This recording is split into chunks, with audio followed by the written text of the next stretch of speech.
Kami mahasiswa Universitas Kristen Wirawacana Sumba.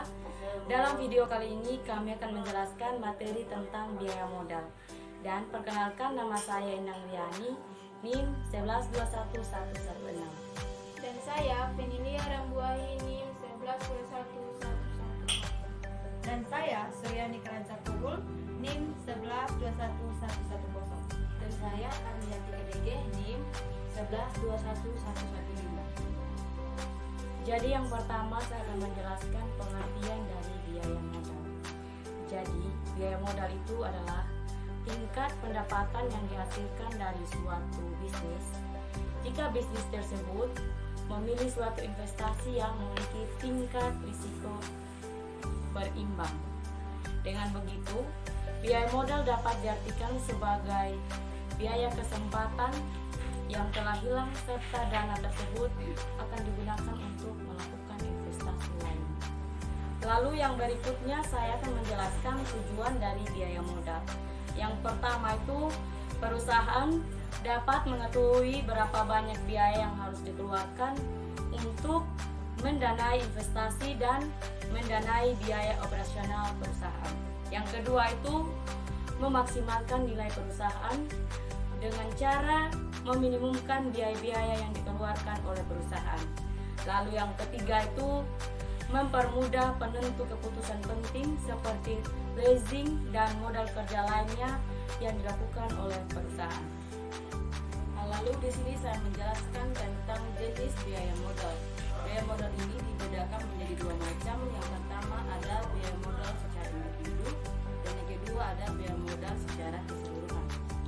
Biaya modal secara individu, biaya modal ini terdiri dari biaya modal utang perniagaan, biaya modal dari utang jangka pendek, biaya modal dari utang wesel, biaya modal dari obligasi, biaya modal laba ditahan, dan biaya modal dari penggunaan saham parent. Yang kedua ada biaya modal secara keseluruhan.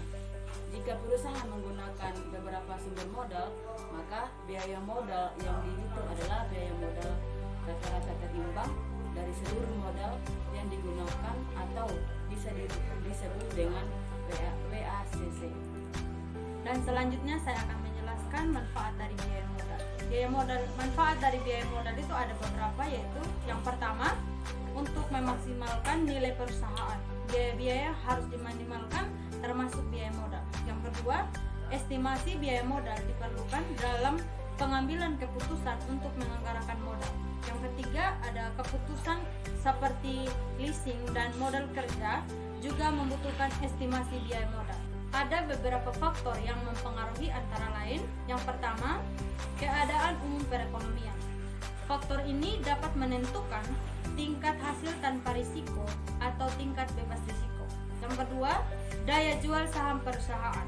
Apabila daya jual saham bertambah, tingkat hasil minimum para investor akan turun. Dengan demikian, biaya modal perusahaan akan rendah. Yang ketiga, keputusan operasi dan pembiayaan yang dibuat manajemen. Jika manajemen menyetujui penanaman modal risiko tinggi atau memanfaatkan utang dan saham secara ekstensif, risiko perusahaan akan bertambah. Dalam kondisi ini, tingkat hasil minimum yang lebih tinggi akan diminta oleh para investor. Yang keempat, besar pembiayaan yang diperlukan. Jika permintaan modal berjumlah besar, biaya modal perusahaan pun akan meningkat. Oke, selanjutnya saya akan menjelaskan bagian komponen biaya modal. Yang pertama ada biaya hutang. Biaya yang ditanggung perusahaan karena menggunakan sumber dana yang berasal dari pinjaman. Yang biasa diperhitungkan adalah biaya hutang obligasi. Namun demikian, biaya hutang jangka panjang lainnya juga bisa dihitung. Biaya hutang dibagi menjadi dua macam, yaitu biaya hutang sebelum pajak dan biaya hutang sesudah pajak. Yang pertama ada biaya hutang sebelum pajak. Biaya hutang atas pinjaman yaitu untuk menghitung besarnya biaya modal yang bersumber dari kewajiban tidak lancar adalah dapat dicari dengan cara tingkat bunga rata-rata pada periode penelitian. Yang kedua ada biaya utang obligasi.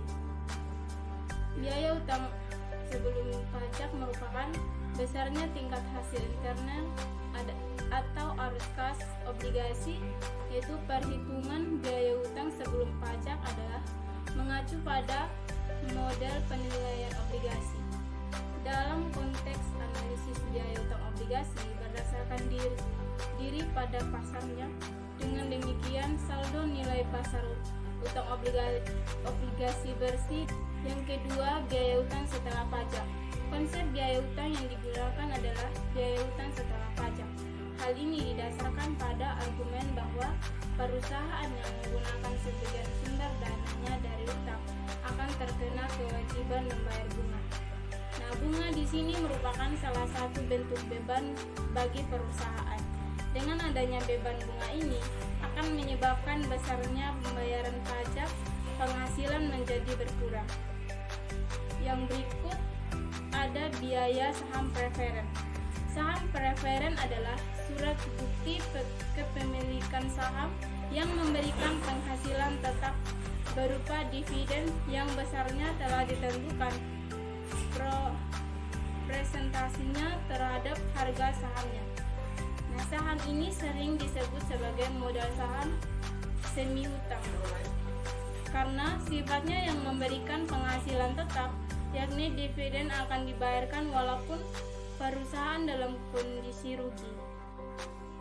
Saham preferen juga merupakan model itu sendiri, artinya dividen diambil dari laba setelah pajak. Yang berikut ada biaya modal ekuitas. Hal ini dapat dilakukan dengan dua cara, yaitu dengan menggunakan dana dari laba ditahan dapat menerbitkan saham biasa baru. Nah, penggunaan dana yang berasal dari laba ditahan sering dikenal dengan pembelanjaan ekuitas internal. Sedangkan yang berasal dari penerbitan saham biasa baru dikenal dengan pembelajaran ekuitas biasa eksternal.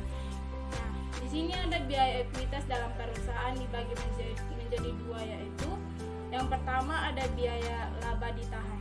Laba ditahan adalah bagian dari laba tahunan yang diinvestasikan kembali dalam usaha selain dibayarkan dalam kas sebagai dividen dan bukan merupakan akumulasi surplus suatu neraca. Yang kedua ada biaya saham biasa. Saham biasa adalah surat bukti kepemilikan perusahaan yang tidak mempunyai hak-hak istimewa seperti saham preferen. Bila saham preferen dibayar secara tetap, baik perusahaan laba atau rugi, sedangkan hak saham biasa dalam mendapatkan dividen dibayarkan bila perusahaan mendapatkan laba. Nah, bila rugi tidak akan mendapatkan dividen lagi. Jika dividen itu bertumbuh secara konstan, kita akan gunakan Gordon model. Jadi kesimpulan dari materi biaya modal yaitu suatu biaya real yang harus dikeluarkan oleh pihak perusahaan untuk mendapatkan dana, baik itu bentuk utang, saham biasa, saham preferen, ataupun laba ditahan, agar bisa mendanai perusahaan. Pemahaman tentang biaya modal dan struktur modal dapat membantu menyeimbangkan keuangan usaha. Selain itu, dengan melakukan analisis tersebut, kita juga dapat menilai perusahaan dan investasi yang dilakukan dengan melihat laporan keuangan. Oleh karena itu, laporan keuangan sebaiknya disusun dengan baik dan benar. Demikian pembuatan video dari kami kelompok 7. Semoga bermanfaat. Jangan lupa like,